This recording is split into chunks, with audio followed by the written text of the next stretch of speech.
Hello everyone, welcome back to our YouTube channel. আজিৰ ভিডিঅ'ত মই আপোনালোকক এজনী সৰু কিন্তু মনোৰম ভাষণ শুনাব বিচাৰিছো শিক্ষক দিৱস উপলক্ষে।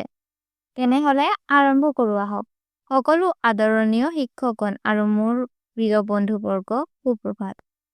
আমি সকলো আজিৰ দিনটো উদযাপন কৰিবলৈ একত্ৰিত হৈছো শিক্ষক দিৱস উপলক্ষে। প্ৰথমতে মই সকলো শিক্ষকজনক দিও শিক্ষক দিৱসৰ আন্তৰিক শুভেচ্ছা।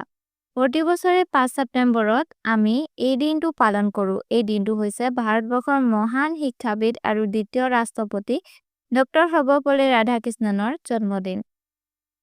শিক্ষক দিৱস হৈছে আমাৰ শিক্ষকজনৰ ধন্যবাদ জনোৱাৰ এটা বিশেষ সুযোগ। শিক্ষকসকল আমাৰ জীৱনৰ দিশা, দিউতা, দীপশিখা সকলোকে জ্ঞান, শৃংখলা, মূল্যবোধ শিকায় আৰু আমাক এটা উৎকৃষ্ট মানুহ হ'বলৈ সহায় কৰে।